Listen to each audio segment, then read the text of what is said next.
Alright, so what's up you guys, it's your boy X, and today we are back at it again with another video. And for today I got something interesting because after the trailer dropped for Granblue Fantasy Versus, everyone completely lost their minds, and rightfully so, because after such a long wait we finally got to see a highly anticipated character, aka one of the most, if not the most popular character within the franchise, which is none other than Belial. Now with this type of hype, I also noticed a lot of people who were very interested in Belial after seeing his trailer. However, they never really played the main game before, which means they have hardly any background on Belial outside of what got shown in the trailer. And as someone who has spent quite some time playing the main game and knowing what Belial is like, I felt like it would be a great idea to make a video covering a character and story explanation so that those who aren't too aware yet about him and the story that goes along with him can get information on the character they are so hyped for and potentially like him even more than they already do. Though I do want to say that one does not simply explain Belial, because he is actually bound to a story with lots of action and detail, meaning that I will have to explain quite a bit of the story which he's attached to, so it all makes sense in the end. So chances are that this video will be on the longer side, since many things will have to be explained, and depending on how this video does, I'll consider making it a thing for the DLC characters that will be coming out, if not the most interesting ones on the roster whose story really aren't out there yet, which should be easier to do considering there is more info out there for most of the characters compared to Belial. However, I want to give a fair warning that with the explanation of Belial and his story, I will touch on topics which are some heavy spoilers for certain events that take place in the story event What Makes the Sky Blue. So if you care about that specifically, then I'd highly advise you looking it up on YouTube for the coverage on the story event itself. So with that in mind, let's actually go ahead and get this started. Now, who and what exactly is Belial? Belial made his entry on the franchise through the anniversary story event series called What Makes the Sky Blue, with one part out of the three specifically dedicating attention to him, which will be the second part of the story, which is called Paradise Lost. Now this story event features many characters and terminology based on various real-world religions and mythologies. Personally, this event cemented my love for the franchise, and I highly recommend either playing it or watching the story event yourself after seeing this video, as it will give more depth to the characters and the world of Granblue itself. Now to go on and explain what Belial exactly is, since he's not a typical human of anything of the like, Belial is actually a primal beast from origin, and to be more specific of the role of Belial within the skies, Belial is now the Angel of Cunning, and for those who don't know or aren't really sure what that means, someone who is cunning is often referred to as a person willing to achieve his goals or intentions by deceiving others. And this fits Belial very well, since he presents himself as someone who is very elegant, yet in truth is someone very deceiving and manipulative in order to reach his goals. Now Belial's first impressions are pretty deceiving on its own as you get to meet him in the story. It leaves an impression that he isn't that deep of a character, just a villain who likes to kick things up a notch, and he finds pleasure in the chaos that comes from it, and he's written with that overly vulgar to intentionally irritate people personality trait. However, things aren't that black and white, as Belial's quite a complex character that still hasn't been figured out as a whole till this day, and he likes to flip the script on things. It can be hard to understand what his intentions are, which he often finds himself masking behind the overly sexual and crazy behavior that we all know and love him for. However, he has shown on multiple occasions before that he's more than capable of having the abilities to plot things out far ahead of time, meaning that he's definitely one of the sharper tools in the shed. But as you start to understand what he's doing, he tends to take a risk out of the blue for no good reason at all, making new scenarios unfold that even he doesn't get to predict, but continues to enjoy the experience of living through these uncertainties anyways, as he gets the hots out of the excitement of not knowing what comes next. Now in Granblue itself, the themes of God, angels and the protectors of the sky play a very big role, and this gets displayed on a big stage yet again in the series What Makes the Sky Blue. However, looking at Belial, you can probably say that he isn't the type of typical image that you'd have of an angel, and he himself would agree to that, since he refers to himself as a fallen angel instead. The term fallen angel has been given to him by the one and only person that he serves loyally until the end, which will be his creator Lucilius. And to give more background to his creator, Lucilius is an astro who was obsessed with the research of evolution, and he was an undeniable genius that was liable for many breakthroughs that would end up shaking the world, notably the birth of the original primal beast. But as his research into evolution progressed, he drew his own conclusions and started to question the gods' designs and the way of functioning. This was why he configured a way to bring his own grand finale to life, which is none other than a plan to intend to destroy the world altogether and to overthrow the gods. Lucilius played a huge part in the story of Belial as his creator, but also as the one who fueled Belial's ideals and sparked the fire of Belial's actions that he finds himself taking as time progresses. Belial Belial has stated before that he only lives and breathes for the sake of Lucilius as well. Belial specifically pointed out in Paradise Lost that he found Lucilius indescribably alluring because he was the only one who could turn the tables and make something happen on a scale that no other being could imagine befalling on the sky itself, as it goes against all that has been established in the world so far. And as we discussed Belial's personality a second ago, what would give more excitement to Belial than going against the grain of God and the world as a whole? Now Lucilius was very dissatisfied with the way gods were running things. He decided his best option was to destroy the world completely, to return existence back to nothingness, or in this case the purest form of existence. He found himself teaming up with Beelzebub, who got interested in Lucilius' plans after hearing them. Beelzebub himself had the intention of working towards the end of the world, but with a twist. Once the plans of Lucilius would have been fulfilled, he himself would then proceed to recreate the world of what has been left, leaving himself as the supreme ruler of all, standing high and tall above the rest of all existent things. So for Lucilius to work out his plans, he caused the fallen angel rebellion. This was the first move of his plan to rebel against omnipotence, starting by creating chaos from within the system of God himself by having the angels turn against the system that they've been made to serve loyally until the end. Belial played a big role in making the rebellion happen. In order to make it easier to set up the rebellion itself, he needed to inquire information on the side of God, so he could carefully relay it to Lucilius to devise a plan to create chaos within the system of the angels. This ultimately led to Belial committing treason by deceiving and recruiting his fellow angels to acquire this information he needed to report back to Lucilius. The rebellion of the fallen angels created a gateway for Lucilius to get his hands on the angel cores to create Avatar. Avatar is a primal beast that Lucilius created to ensure his plans of deleting existence as a whole. Avatar's design is based on Satan, and the being Avatar itself exists out of thousands upon thousands of primal beast cores that have been sacrificed for him to obtain such power. Avatar often gets referred to as Lucilius' legacy due to his dark and pure destructive nature with no will of its own but a power strong enough to end the world. However, Lucilius found himself getting killed earlier on in the story, as Lucifer, a supreme being who served as God and thus on the opposite end of Lucilius' beliefs, caught on to his plans to overthrow everything for the sake of his own hatred against God. After Lucilius got taken care of, Lucifer proceeded to then lock Avatar away from the world, using himself as the key to make sure Avatar would never be released again. Beelzebub also found himself in a conflict with Lucifer. However, he found himself thrown into the Crimson Horizon, which is a place that remained a mystery for angels on what it exactly was and if it even existed. But later on it became clear that it was a place that could be described as the worst place imaginable, similar to what we would call hell in real life, and it only served purpose as a place that sealed away only the darkest of sins and beings. Beelzebub overcame the Crimson Horizon and found himself a way out, bringing along a material called Chaos Matter, a material which could kill and destroy the primals completely and defy the laws of causality on its own. Since Beelzebub was still after the idea of destroying and creating the world for his own gain, he ended up killing Lucifer using Chaos Matter in order to release Avatar once more, the key weapon to Lucilius' plan for ending the world. So now that Lucifer, aka God, and the protection of the skies has fallen, the doorway for evil to escape and create chaos has been put wide open. And this is the part where Belial really starts taking shape as a character, as he gets more influence over everything that happens as chaos continues to ensue over the sky. And now with those out of the way who could actually stop him from flowering his plans, he's finally able to do as he pleases to set forth what he always planned to do, which will be following the plan of Lucilius. In order to follow these plans, he had to resurrect Lucilius first, since Lucilius himself has been unconscious without a body ever since the encounter with Lucifer. After Lucifer had been killed, Belial would later on seize this opportunity to take the body of Lucifer to serve it as a replacement to make Lucilius able to exist once more as a complete body. As Belial finds himself working on the revival of Lucilius with the body of Lucifer, the plan was able to be picked up again and pushed forward by Beelzebub and Belial in the meantime.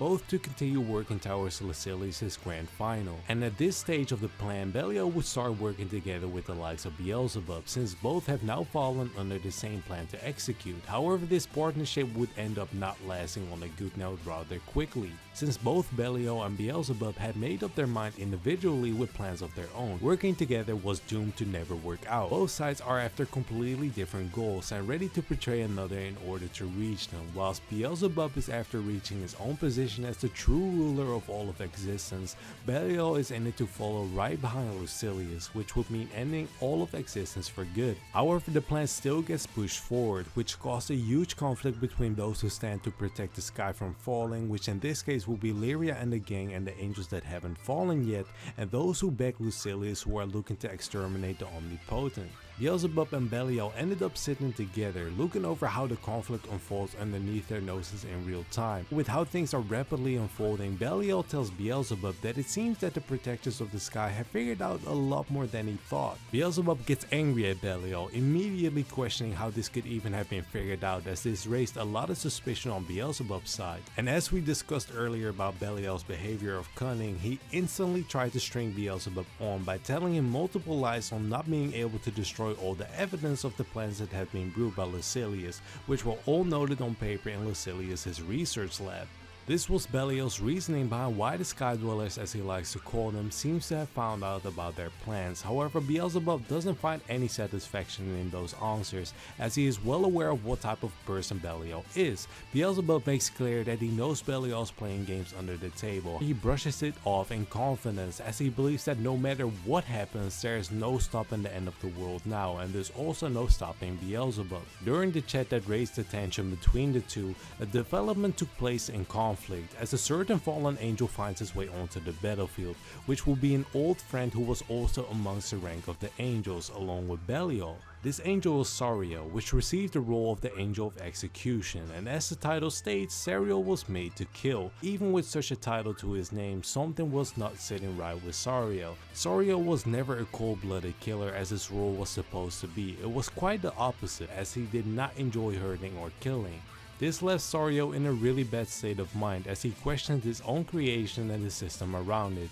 And as the Angel of Cunning, Belial knew he had something to gain here, since Sariel was not happy at all and was looking for closure without even knowing it. Belial finds himself to be in a position to get a one-on-one conversation with Sariel, and as he strikes that conversation, he mentions joining the fallen angels in their chatter, promising him a role that will finally release him of those burdens of executing and hurting by giving him a new role in life, as he sold it off as the new vision that Lucilius was supposed to be working towards, making it seem that Sariel would finally have a place in life where he could feel content, whilst in reality Belial was merely recruiting him to have yet another pawn to use during the plan of Lucilius, not caring about Sariel and his feelings at all. And this is a prime example of Belial showing off what he's capable of, why he's such a villainous character as well, and not just a horny guy who gets off on excitement. He was well aware of his friend who lost his way in life by being everything within the right mental state, yet he still went on to lead Sariel onto something he promised would be a place that he was so desperately looking for to fix his sanity again, and ultimately giving him peace at heart. So now things are going really fast, as the return of Sariel was unpredicted and the tension between Beelzebub and Belial keeps on rising. Things finally kick off as something unfolds amongst the war being fought out. The Skyrealm protectors are finally closing in on Beelzebub and Belial, as they both notice their presence is coming closer and closer to them. Beelzebub quickly rises up and mentions to Belial that he would take him on himself, and told Belial to go to the front lines of the war to handle things there. However, Belial quickly changed the tone of the conversation as he tells Beelzebub to wait. He lets out a disappointing breath as he tells Beelzebub something he would not think he would hear at any time. Belial tells him he is disappointed in keeping his secret intentions all the way until the end. Belial actually caught on to Beelzebub's plan ahead of time and now finally confronts him as Beelzebub is quickly trying to take a leave. Belial mentions Beelzebub's his next step, which will be waiting for a moment to climb a specific divine tower all alone to survive the end of existence, whilst Belial and everyone will be sidetracked by the conflict that was going on in the meantime. As Belial brings his all up, the air turns completely leaden and the tension has risen more than ever as Beelzebub realizes that he's been figured out with no idea on how Belial even managed to get a comprehension of his plans. This is another prime point that shows Belial's characteristics, as Belial was swift enough to realize that Beelzebub was in it to betray the whole plan, but instead picking a fight, he decided to string on Beelzebub in order to get him to work along with his own plan all the way up until the end. Things would have only been more complicated for Belial if he ended up making enemies with Beelzebub early on and would cause a great risk in the plan's success. So what we can take from this is that Belial is actually a mastermind with sharp edges all around, as he has way more in store to his character and proven to have the ability to look way deeper into things and turning it into his own game. As he still ends up making the right decisions that will work out for himself, it shows that Belial is way smarter than it seems, and he is not the one to be messed with, nor the one that can easily be messed with even by the likes of Beelzebub. And to get back to the story unfolding, the divine tower that Belial mentioned is a place called Etemenanki. Etemenanki was a key component to Beelzebub his plan, as this is the only way he could have survived the end of the world, since the divine tower is a place that would not cease to exist even if the world would have come to an end through Lucilius' plan. By being in this divine tower, it would allow Beelzebub to follow through on his plan of recreating the world with him on top as he survives. However, Etemenanki is a place that only the highest council of existence knew of, so not only did Beelzebub get found out, but also realized that Belial knew way more than he should have ever known about. Beelzebub then demandingly asked Belial how he even got to know any of this, as it's illogical that Belial had this info, and withheld it to himself and not showing the slightest giveaway on how much he actually knows. But as we know Belial, he loves to pull his strings and makes up yet another lie to tell in a very provoking way. Whilst continuing to provoke Beelzebub by feeding him lies upon lies, Beelzebub gets angered, telling him to not even attempt pushing him to his boundaries. However, Belial continues to do exactly what he's been told not to do and talks about Etemenanki more. And here I like to make a pit stop to point some stuff out, as the fact that Belial is not afraid to provoke even the likes of Beelzebub, which is quite a feat, as it shows that Belial has no fear for those he even knows are stronger than himself. And it makes a very strong impression that Belial is once again not to be messed with, since he creates a big question mark behind his identity this way, which makes it an even scarier situation for Beelzebub in this case, as this means he has no longer a clue on what Belial even is capable of,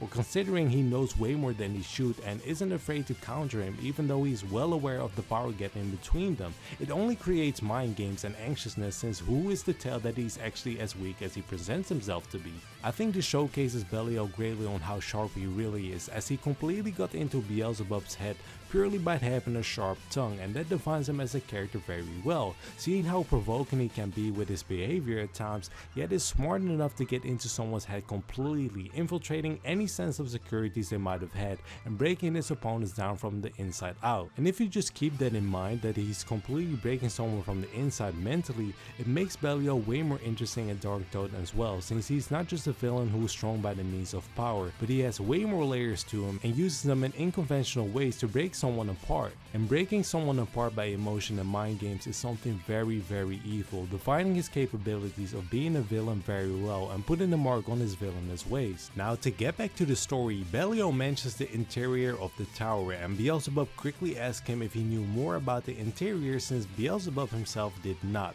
Belial continues to unfold Beelzebub's plans in front of his own eyes, mentioning that he knew Beelzebub planned on betrayal to make his own ends meet all along. Beelzebub blasted off, realizing that both sides has been pulling strings and using each other this whole time, mentioning that regardless of being stringed along, he will continue to go ahead with the plan, and as he believes that when everything is said and done, he will still reign supreme with no one to stop him. And in true Belial fashion, he still makes a provoking remark, calling Beelzebub twisted, but also mentioning that he's not really in a place to judge his dreams. However, he coldly changes his tone and mentions that his and Lucilius' plan aim for complete and annihilation of the world with no survivors tolerated, whether that will be Beelzebub or not. And this was enough to set the tone between the two, as tensions had been rising all along, but it finally comes to the point that they're squaring off. And as they go about it and a period of bloodshed goes on between the two, they come to a halt and talk yet again, Belial being in a state of barely standing as it seems, whilst Beelzebub just mocks him for being so damaged already whilst he has yet to receive a scratch. Belial responds to Beelzebub's mockery, saying that it was a little tiring after all, in a very sarcastic manner. But even being in what seems to be a damaged state, he follows up by saying he has been penned up for the last 2 millennia and he would not pass up on an opportunity to finally climax. As he shouts to Beelzebub that he wants to climax together, which never changed Belial,